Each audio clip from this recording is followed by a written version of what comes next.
عز الدین نے اس عظیم خاتون کے ساتھ اس نیت سے شادی کی تھی کہ اسے سلطان ایوبی کے خلاف استعمال کرے گا، اور اگر یہ ممکن نہ ہو سکا تو اسے زوجیت کی قید میں رکھے تاکہ دمشق اور بغداد کے لوگ اس کی قیادت سے محروم ہو جائیں۔ رضی خاتون نے شادی کے بعد اس کی نیت پہچان لی تھی۔ پہلے تو اس نے احتجاج کیا، لیکن عورت عقل والی تھی۔ اس نے عز الدین پر اپنا اعتماد پیدا کر کے جاسوسی شروع کر دی اور شہر میں سلطان ایوبی کے جو جاسوس تھے ان کے ساتھ درپردہ رابطہ قائم کر لیا۔ اس کی بیٹی جو زنگی کی بیٹی تھی، شمس النساء، جوان ہو چکی تھی، وہ بھی جاسوسی کر رہی تھی۔ ماں بیٹی نے سلطان ایوبی تک بڑے قیمتی راز پہنچائے تھے۔ اس کے ساتھ ہی رضی خاتون نے عز الدین کے 2 سالاروں اور ایک مشیر کو اپنے ہاتھ میں کر لیا تھا۔ عز الدین کو اس نے یقین دلا دیا تھا کہ اب وہ سلطان ایوبی کے حق میں نہیں، یا کم از کم اس کے خلاف نہیں رہی۔ رضی خاتون خوبصورت عورت تھی۔ اس نے نسوانیت کی شیرینی اور زبان کی چاشنی سے عز الدین کو اپنے قبضے میں لے لیا تھا۔ اس کے ساتھ ہی محل کے اندر بھی جاسوسوں کا ایک گروہ بنا لیا تھا۔ وہ اپنے کمرے میں بیٹھی تھی کہ عز الدین کی نوجوان خادمہ اندر آئی۔ پیٹ درد کا بہانہ کر کے آئی ہوں، خادمہ نے رضی خاتون سے کہا۔ طبیب نے آج اور کل کی چھٹی دے دی ہے۔ اس نے قمیض کے اندر سے وہ کاغذ نکالا جو اس نے لاش سے اٹھایا تھا۔ کاغذ رضی خاتون کو دیا اور اسے بتایا کہ یہ کاغذ ایک سپاہی کی لاش کے ساتھ تھا۔ رضی خاتون نے تحریر پڑھی اور بولی، آفرین، ہمارے مجاہد کام کر رہے ہیں۔ تو اس کا مطلب یہ ہوا کہ ان کمبختوں نے ہمارے آدمی کو قتل کرانے کی کوشش کی تھی۔ مجھے اطلاع مل چکی ہے کہ ہمارے اس درویش نے لوگوں کے دلوں سے صلیبیوں کے درویش کی دہشت اور وہم نکال دیا ہے۔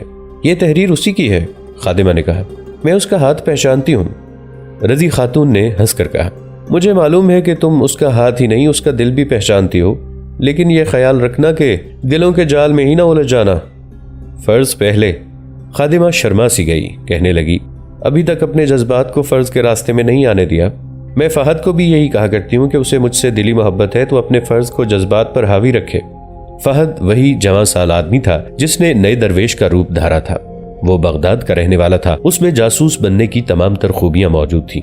خوبرو جوان تھا، 2 سال سے موصل میں مقیم تھا اور کامیابی سے جاسوسی کر رہا تھا، اور نظریاتی محاذ پر بھی اس نے اپنے ساتھیوں کے ساتھ نمایاں کامیابیاں حاصل کر لی تھیں۔ اس سلسلے میں اس کی ملاقات عز الدین کی اس خادمہ سے ہوئی تھی اور دونوں ایک دوسرے کے دل میں اتر گئے تھے۔ خادمہ شہر میں رہتی تھی لیکن اس کا زیادہ وقت محل میں گزرتا تھا۔ جاسوسی کی زمین دوز کارروائیوں کے علاوہ بھی ان دونوں کی ملاقاتیں ہوتی رہتی تھی۔ میں جو خبر لائی ہوں وہ ابھی بتائی ہی نہیں، خادمہ نے رضی خاتون سے کہا۔ عز الدین 2 روز بعد شاہ آرمینیا سے ملنے ہرزم جا رہے ہیں۔ میں نے شراب پیش کرنے کے دوران ان سے یہ بات سنی ہے۔ وہ احمد بن عمرو کو بتا رہے تھے کہ شاہ آرمینیا نے انہیں پیغام بھیجا ہے کہ وہ تل خالد سے ہرزم روانہ ہو رہا ہے اور عز الدین اسے وہاں ملے۔ میں رات سے فارغ نہیں ہو سکتی تھی، میں نے پیٹ کے درد کا بہانہ بنایا اور آپ تک پہنچی ہوں۔ رضی خاتون نے اپنے زانوں پر ہاتھ مار کر کہا، صلاح الدین ایوبی تل خالد کی طرف پیش قدمی کر رہا ہے۔ مجھے معلوم نہیں کہ تل خالد میں اپنے جاسوس ہیں یا نہیں۔ یہ خبر صلاح الدین ایوبی تک پہنچنی چاہیے۔ ہو سکتا ہے وہ ان دونوں کو ہرزم میں پکڑ لے۔ یہ کام تم ہی کرو۔ فہد یا اس کے کسی ساتھی تک پہنچو اور اسے یہ خبر سنا کر میرا پیغام دو کہ صلاح الدین ابھی تل خالد کے راستے میں ہوگا۔ یہ خبر اس تک پہنچا دو، ابھی جاؤ۔ خادمہ چلی گئی۔ کچھ ہی دیر بعد عز الدین رضی خاتون کے کمرے میں داخل ہوا۔ اس کے چہرے پر گھبراہٹ بڑی صاف تھی۔ رضی خاتون کو معلوم تھا کہ وہ کیوں پریشان ہے، پھر بھی اس پریشانی کی وجہ پوچھی۔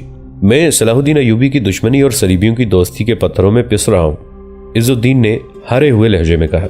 میری تمام تر دلچسپیاں آپ کے ساتھ ہیں، رضی خاتون نے کہا، مگر میں صلاح الدین کے حق میں بات کرتی ہوں تو آپ کو شک ہوتا ہے کہ میں اس کی حامی اور آپ کے خلاف ہوں۔ آپ کی پریشانی کی وجہ یہ ہے کہ آپ کے اور صلاح الدین ایوبی کے درمیان عداوت پیدا ہو گئی ہے۔ اصل وجہ یہ ہے کہ آپ نے اس قوم کو دوست سمجھ لیا ہے جو آپ کی دوست ہو سکتی ہے، آپ کے مذہب کی دشمن ہی رہے گی۔ صلیبی اپنے عزائم کی تکمیل کے لیے آپ کو دھوکہ دیں گے اور ضرور دیں گے، تو کیا میں صلاح الدین کے قدموں میں جا کر تلوار رکھ دوں؟ عز الدین نے طنزیہ لہجے میں پوچھا۔ اگر میں ایسا کر گزروں تو اپنی فوج کے سامنے کس منہ سے کھڑا ہوں گا؟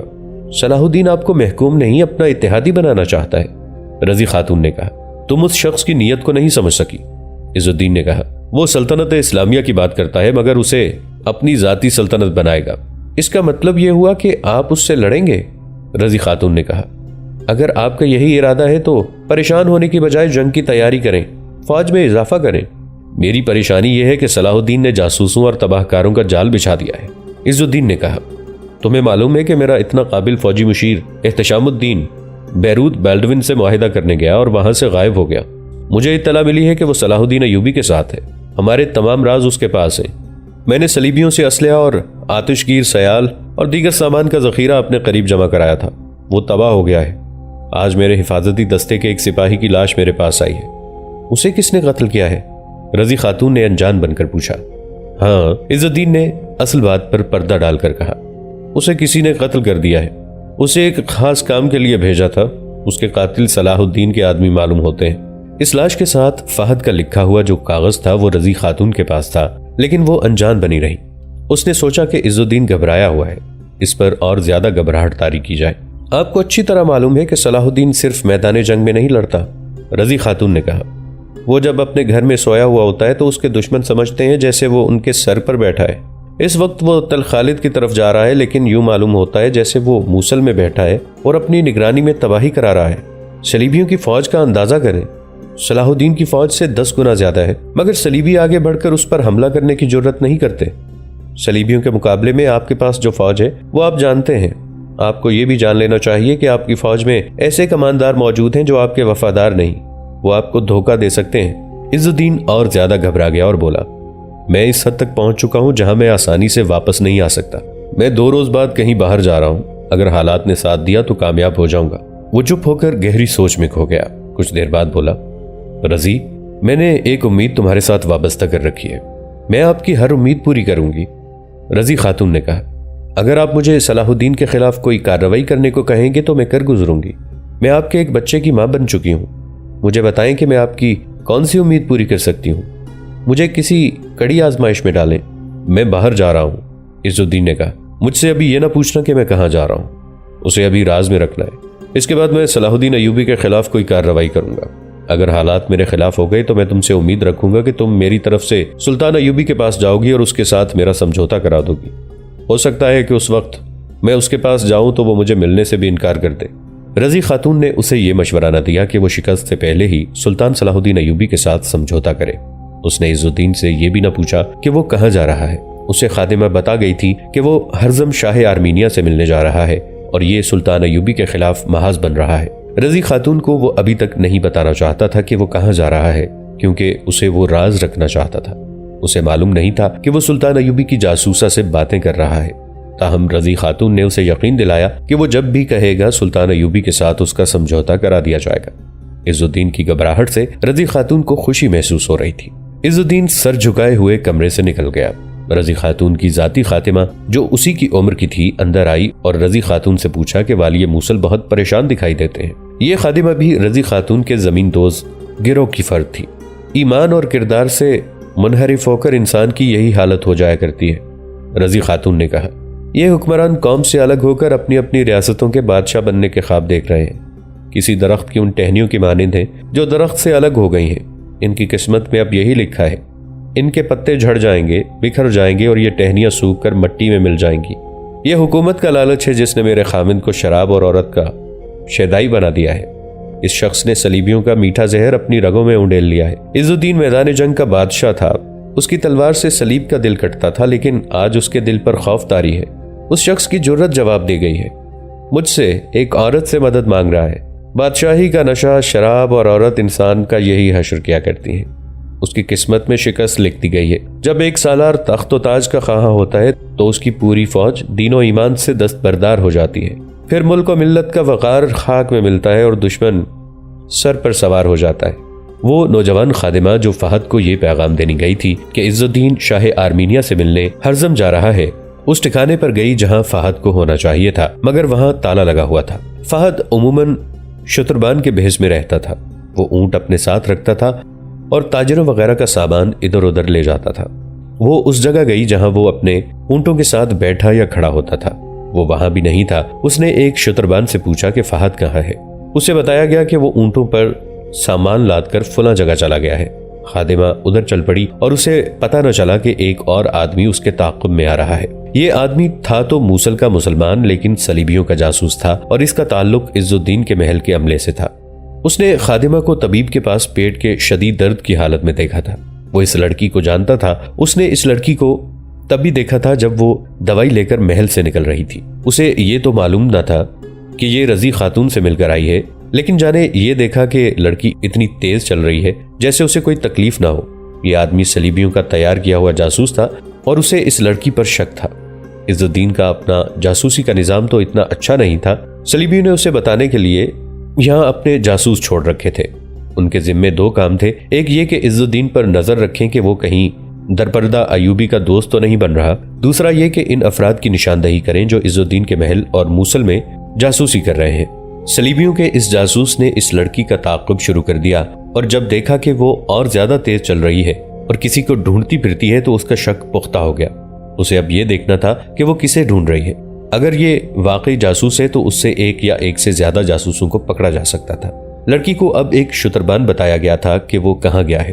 وہ اس طرف جا رہی تھی اور جاسوس اس کے پیچھے جا رہا تھا۔ ایک جگہ اونٹوں سے سامان اتارا جا رہا تھا، فہد بھی سامان اتار رہا تھا۔ اس نے لڑکی کو دیکھا، قریب سے جاتے ہوئے لڑکی نے فہد کی آنکھوں میں آنکھیں ڈالی اور آگے نکل گئی۔ فہد کو معلوم تھا کہ وہ کہاں اس کا انتظار کرے گی، لیکن جاسوس اس کے پیچھے لگا رہا۔ لڑکی کو معلوم نہ تھا۔ فہد نے جلدی جلدی اپنے اونٹوں سے سامان اتارا اور لڑکی کے پیچھے گیا۔ اس نے ایک اونٹ کی مہار پکڑ رکھی تھی، دوسرے اونٹ کی مہار اس اونٹ کے پیچھے بندھی تھی جدھر وہ جا رہے تھے۔ فہد لڑکی کے ساتھ ہو گیا۔ لڑکی رکی نہیں، یوں معلوم ہوتا تھا جیسے اپنے دھیان سے جا رہی ہو۔ فہد بھی بظاہر اس کی طرف توجہ نہیں دے رہا تھا، لیکن لڑکی اسے پیغام دے رہی تھی۔ چند قدموں تک لڑکی نے پیغام سنا دیا اور کہا، یہ کام کر کے آؤ گے تو وہاں ملوں گی جہاں ہم کچھ دیر ملا کرتے ہیں، ابھی نہیں، کہیں ایسا نہ ہو کہ ہم اپنے فرض سے بھٹک جائیں۔ تمہیں معلوم ہوگا سلطان کی فوج کہاں ہوگی؟ مجھے معلوم ہے، فہد نے جواب دیا، میں ابھی روانہ ہو جاؤں گا۔ خدا حافظ، لڑکی نے کہا۔ فی امان اللہ۔ لڑکی ایک طرف مڑ گئی۔ وہ ایک گلی تھی، تب اس نے گھوم کر دیکھا، ایک آدمی اس کے پیچھے آ رہا تھا۔ اسے یاد آیا کہ اس آدمی کو اس نے فہد کی تلاش کے دوران 3-4 مرتبہ دیکھا تھا۔ اسے یہ بھی خیال آیا کہ اس آدمی کو اس نے محل میں بھی دیکھا ہے۔ ذہن پر زور دیا تو اسے یاد آیا کہ یہ شخص محل میں ملازم ہے۔ لڑکی کو کچھ شک ہوا۔ اس نے اس آدمی کی نیت معلوم کرنے کے لیے گلیوں کے 2-3 موڑ مڑے۔ یہ آدمی اس کے پیچھے رہا۔ لڑکی آبادی سے باہر نکل گئی، یہ آدمی بھی باہر نکل گیا۔ کچھ دور درختوں کا جھنڈ تھا، لڑکی وہاں بیٹھ گئی، یہ آدمی آگے نکل گیا۔ اسے غالباً یہ شک ہوا ہوگا کہ لڑکی کسی کے انتظار میں بیٹھی ہے۔ وہ بہت آگے چلا گیا۔ لڑکی ہوشیار تھی، وہ جلدی سے قریب کی جھاڑیوں میں چھپ گئی، وہاں سے سرکتی جھاڑیوں سے نکلی اور ایک گلی میں جا کر غائب ہو گئی۔ وہ آدمی دور جا کر واپس آیا۔ اب اس نے دوسرا راستہ اختیار کیا۔ اسے توقع تھی کہ لڑکی کے پاس کوئی آدمی بیٹھا ہوگا، مگر اس نے قریب آ کر دیکھا وہاں لڑکی نہیں تھی۔ اس نے ادھر ادھر دیکھا، لڑکی کا کوئی نام و نشان نہیں تھا۔ لڑکی اپنے گھر پہنچ چکی تھی۔ سلطان صلاح الدین ایوبی آرمینیا کی طرف بڑھ رہے تھے۔ انہوں نے اپنی زندگی کا سب سے بڑا خطرہ مول لے رکھا تھا۔ صلیبی افواج کسی بھی وقت متحد ہو کر ان پر حملہ کر سکتی تھی، اور وہ اکیلے تھے۔ مسلمان امراء ان کے خلاف تھے۔ اپنی اپنی ریاست اور حکمرانی الگ الگ قائم کرنے کے لیے وہ اپنا ایمان صلیبیوں کے ہاتھ بیچ چکے تھے۔ خانہ جنگی تک ہو چکی تھی، جو صلیبیوں کی درپردہ کوششوں کا نتیجہ تھا۔ اب سلطان ایوبی ان تمام مسلمان امراء کو بزور شمشیر اپنے محاذ پر متحد کرنے کا عزم لیے ہوئے تھے۔ انہوں نے کہا تھا کہ ان میں سے جو میری صفوں میں نہیں آتا وہ خود مختار بھی نہیں رہے گا۔